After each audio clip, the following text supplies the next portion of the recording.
thank you for the Keith Andrews interview for today. I'm so honored to be here to meet all of you. I am a Chinese American. My name is Lynn Tang, LynnTang. You can Google me anywhere, so you can see a lot of appearance in worldwide. Currently, I run 3 film festivals. One called Universe Multicultural Film Festival, and the San Diego International Kids Film Festival, and Epic ACG is an animation comic theme festival. The whole point of my talk show is to show people that even with having a learning disability, I can sell them out to something. And at the same time, I'm able to turn myself into an example for people out there dealing with any types of learning disabilities and disabilities. Never give up and prove people wrong. Prove to them that labels do not dictate who you are, who you're going to be. So prove to them, sell them out to something. Ladies and gentlemen, my name is Keith Andrew, and you're watching Season 12, Episode 17. I'm here with a fantastic film producer and soon-to-be good friend. With that being said, it's a real honor and privilege to meet you, and the first subject we're going to talk about is icebreakers. With that being said, tell our audience a little bit about yourself. Yeah, my name is Lynn Tang, and I am a film producer and Broadway musical producer, and yearly I manage 3 international film festivals. Sorry, I couldn't stress 3. I can't talk and drink water at the same time. I actually thought that would be a little bit longer. But don't worry, you can make it as long as you want, as short as you want. But as long as I get to make you laugh, that's all that really matters. But you mentioned you were a film producer. So the first one I want to ask you is, what movie impacted your life to start your life as a film producer? Well, when I went to be a film producer, it wasn't I want to do something, is because when let me tell you how I get into the film industry. So I'm originally I'm a electrical engineering, so I've been working for engineering field and also my own business field for many years. And about 13 years ago, then I retired from my regular profession, and then I was, I'm Chinese. I come from China many years ago. So there is some Chinese filmmaker. They are, especially children's movie. They want me to help them to have their movie to be screened in United States. So I was retired. I have nothing to do. Then I said, yes, I'm helping you. So I go through, all the film festivals, and then only the San Diego International Kids Film Festival said, okay, yeah, we take your movie. So I have no knowledge and nothing about movie. Then we bought some movie there. Then I started to find out, oh my God, it's really, we have nothing there, especially Chinese movies have nothing there. Then nobody's there, no Chinese there. Then I said, well, maybe I can, I started helping them out. And that's where I started. Then from San Diego International Kids Film Festival, then I said, well, if it's a movie, we shouldn't have to do in Hollywood. So I based in LA. Then I said, well, my mother, if I just go find someone, some other one to collaborate.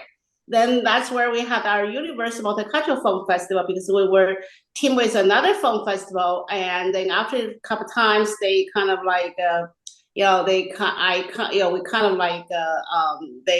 kind of big or something. We feel we like to have our own, so we have our Universe Multicultural Film Festival.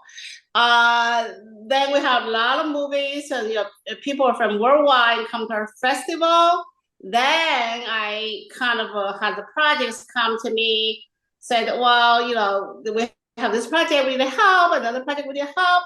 Then I started, getting into some movies. So it wasn't I do it, or I wasn't my initiative from beginning, was just try to help them. So I get involved with film producing. So that's how things going for my case. Then next one I want to ask you, when you were in college, were you a study nerd or party animal? And what did he major in? I'm kind of like I'm major in electrical engineering. I'm an engineer in Navy, so I'm a college. I'm being both. I'm not like a traditional like a very engineer nerd. I do my work very quick, so I'm a good study. I'm a good student. I got good courses, good scores, good rates, and by the same time, I have lots of energy. I involved for many kind of dramas and music, sports and running and all kind of activities. So I'm kind of a both. So not party anymore, but I do a lot of other activities, other just than just other than studies. Well, let me ask you, did he do any sports growing up? Now I normally the sports I do is for running like 800 meters. Also I play very ping pong, so I'm a very good ping pong player. That's mostly I do, just running and sport and then ping pong. Oh, well, let me ask you, because you're a film producer, how has COVID impacted your life? And do you see things differently? I think yes. Actually, we were doing festival. We have been just to, like a couple. I think, when we start, like I don't know a lot of thing about it. So we're just about the startup. Then the COVID stopped, and we also have quite a few projects. We're filming or just doing half of it, and then the COVID shut down there. Even nowadays, because we have a lot, we have lots of international collaborations, and people from other country, they cannot come here, or they're also the impact for the investors, because we lots of projects, like I have cooking show project. We were filming just 2 days, then we have to shut down because the pandemic right over the like in February, we have everything shut down. And when we reopen, and then our sponsors and investors, their business get in trouble. So that's going to be still waiting there until we find some new one. It's a lot of impact. But at the same time, during the pandemic, I made two very good movie. So which right now we're promoting and doing the first festival circle, and I can tell you about that. That was kind of fun thing, and I think we took a lot of interview about this one. There is a movie called Tibetan Heart. It's a Tibet movie. It's a first film made and produced and inside of the land of Tibet. So never any movie made in that land. There is two things, because the Tibet is very high altitude.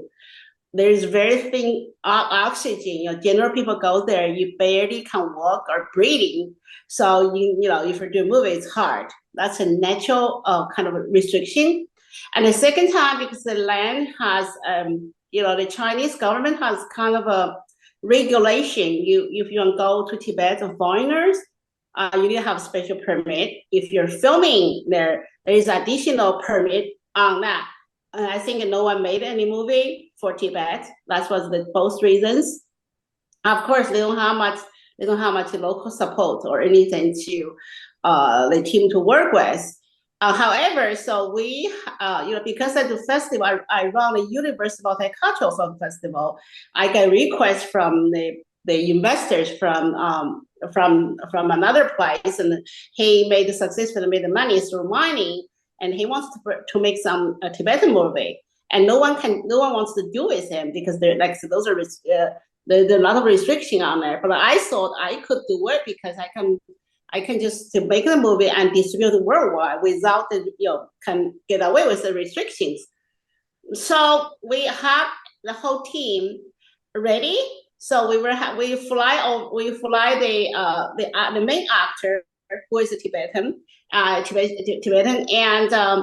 the camera guy and the director just arrived there, and for the first day, and the second day, the whole China is locked down. So we other team member cannot be there.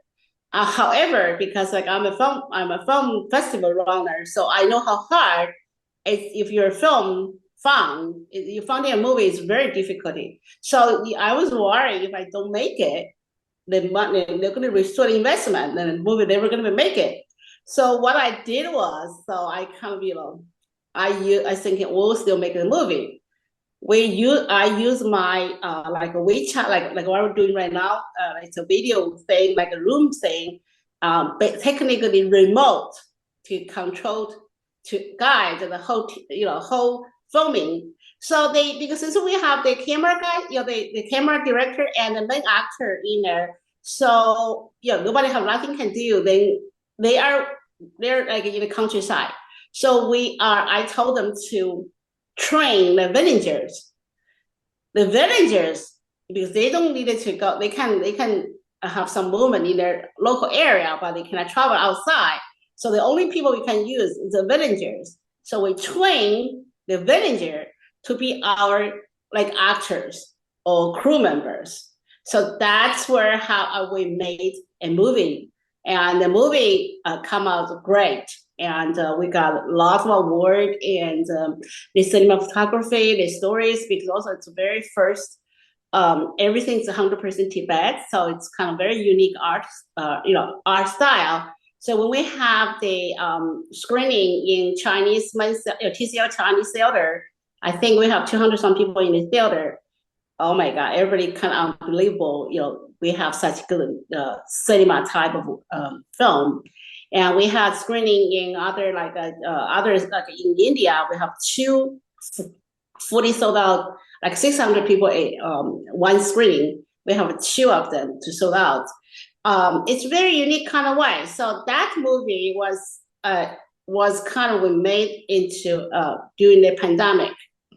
There is another movie we're almost finished, right before the pandemic, almost finished, and only like last 5 days, we've been shutting. They wanted to be shutting down, so we kind of get away with it. So we finished the shooting. It's in the minority, it's a minority in southeast of China. It's called Mosuo. That movie is a tribe who are still practice matriarchy system. The woman is the king and woman in the lead. It's also, this story of this movie attracted me because there is no any movie made for the matriarchy society. Basically, there still exists. So later on, I find there is 8 tribes in worldwide are still practice matriarch system. So we're in patriarch system. Majority of the whole world is. So we made that movie. Both movies are love story, purely human being, just human things love. That's any, but it's beautiful poetry type, an artistic movie, and great music, great cinematography, and their landscape is just so pretty. So those are both movies basically made in the pandemic, during the period. So they both come out very good. So that's what sometimes something we lost, sometimes we gain. Absolutely. The next question I want to ask you is, why is filming important to you? And the next question I want to ask you is, what was the most discouraging moment you have experienced while putting your project together? Well, I think the film is very, very important because it's the art of combining all kind of art. I produce those kind of movie, like those minority group and tribe, because I think they're gonna be gone. They're gonna be the histories, the cultures. They'll be disappear because they're shrinking. And before they completely gone, so why not have made some film to have their story, to keep it, and the people know about it, and our offspring, our kids and generations after that, they may still find it from movie. They're existent. They exist. They're how the people work, how their life is, how their love story is. So I think it's one kind of a way to let something for the world, to keep something, to record those things into our history. Because the film has all kind of, you involve music, you involve a lot of culture things, all kind of art form in there. So you basically can have it like the Tibetan one, Tibetan movie. We put their special kind of like a bone flute, or their kind of very special kind of music instrument now to play the music. So we have that in there, but makes beautiful at the same time to record it. So film also has a very powerful powerful message delivery. So that's where I think movie it is important. For making a movie, it's very hard because like I said, I run my business, so I run projects management. Normally, I run build up airports or the stadiums and that kind of infrastructure projects before my regular business. So when I do a movie, is kind of there is two things. First thing is you have to convince the people who are in your same mind to able to invest in a movie, and that's where very complicated.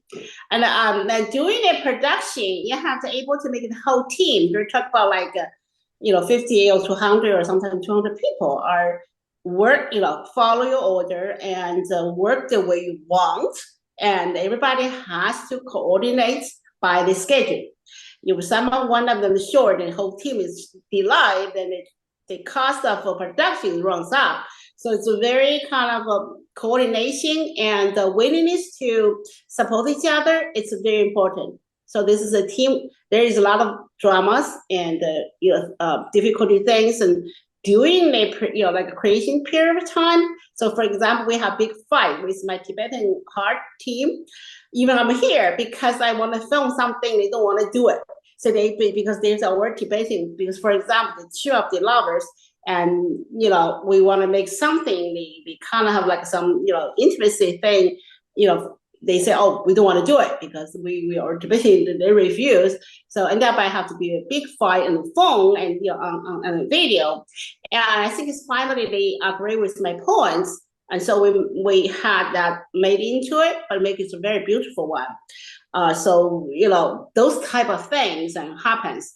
Okay, there is after the filming, then it's a post-production, and you have to have a lot of things go through with editors and directors, and make sure, because they have their point of view and I have my point of view. So there is a lot of negotiation and talk and all that kind of stuff. And after that, right now it's a very, very difficult thing is we want to release, for the right platform and the right, we're gonna have to put them in the right platform or right shelter, right area for people to watch. Like I said, the industry is kind of now it's kind of complicated. The traditional one, your shelters one, it's changing the model, and the streaming platform, there is a lot of chaos. And plus, I keep the original language because the language is a part of the culture. I don't want to use the dialogue to talk English. So we basically use very minor, very few dialogue on a movie, but I want to keep the original dialogue and language in there. So we put the English subtitle on top of that. We make very easy, very short and very easy to understand. So we want to keep that. So, however, even AI or they want to do like closed captures, and I don't think they have a language in Tibet. I don't think they have a language in Mosuo because those languages and nobody ever bought it. So it's additional things we have to, right now we're kind of figure out a way to make this movie. And I know many other tribe will have the same problem. So we make this, we're able to, to show to the audience worldwide. So it's hard. It is hard. And now I'm, I don't know my solution come out for the distribution part of this kind of movie yet. I'm still studying a lot of them, go through a lot of a lot of like technicals or marketing or industry things, and try to figure out a way to make these things are different. I mean, we're different, and of course I understand that whatever the people design for general other kind of movie, it doesn't suit for us. But at the same time, I know because we put on our social media, there's a lot of people wants to watch it. There are a lot of emails, a lot of things, or messages. They want to watch the movie. So we do have an audience. So how are we gonna find the right way to deliver to them? So that's what we have to figure out. Absolutely. So everything is very hard, and especially nowadays, and like political things, and the different like pandemic things, and the new technology, and the industry, the way everything is not. It's just changing in a new way, and nobody know, and nobody know what's going on. It's gonna be next, so it is hard. But like I said, we have to do what we have to do. Now, the last subject I want to talk about is social media. What websites do you use, and what websites do you recommend? For what? Social media.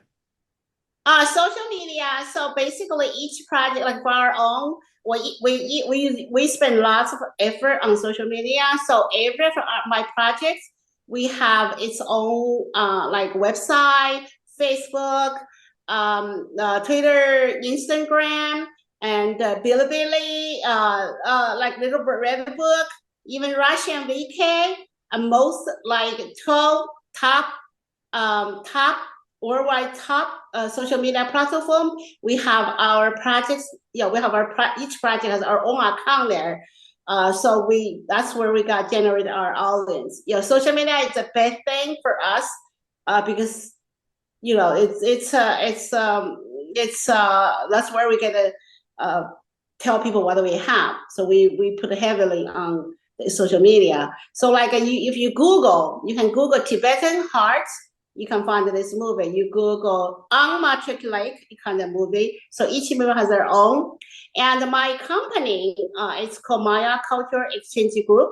So under that, because we do, you can just Google it. You got everything, website, Facebook, LinkedIn, everything. So you just Google type, you have everything on there. So we are worldwide. Because we have the English one, we will have that of Chinese one, because I'm a Chinese, so I kind of have a way to access for those platforms. They're isolated. The people in China cannot access for like what we have, like Facebook or Instagram or something like that. But but I can access theirs. So we are bringing we also have like a lot of fans in the Chinese social media platform, and you can basically that's we use social media. Another way you can always find us. So we very recently, just 2 months ago, we are build like kind of like podcasting. We utilize all the 12 like platform for the worldwide platform. Then we do interviews for all the filmmakers and tell their stories and their about their movies and about the fun things were on set, all that kind of stuff. So we just did this very recently. I think we get a lot of people love it because those are real things, real people doing the imagining things in Hollywood or in Bollywood, in China, because our filmmakers are from worldwide. So it's all from our festival. So we have all different kind of filmmakers in our Maeya TV. So we call it Maeya TV in our platform. Then we have quite very interesting stories if you guys wants to know those what happened for other people. But for my own, so we have Maeya Films, Maeya Musical, because I produce a Broadway show, so you can have Maeya Musical. Then we have our 3 film festival called Universe Multicultural Film Festival. It's in Hollywood. This year will be June 14, 16. We have a San Diego International Kids Film Festival every year in later August. it's gigantic festival, and people come from worldwide, and that's one of the best for the Children's International Film Festival.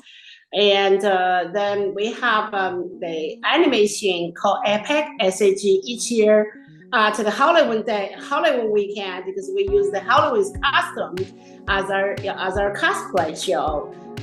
So it's only like San Francisco area. And right now we get sponsors in Mountain View. So we're doing this year in Mountain View. It's in a Halloween weekend. Those three we run every year. You can find the name and Google it. You got all this, your website, social media, and everything, so you can find it online. So it's a street festival. Absolutely. Our goal is to reach 500 and more views. I do have a couple questions for you off the air. We're wrapping up our interview segment. It was a real honor and privilege having you as a guest. I'm looking forward to part 2. And until we meet again, I catch you later. Thank you. Thank you for all the audience, okay? And have a good night.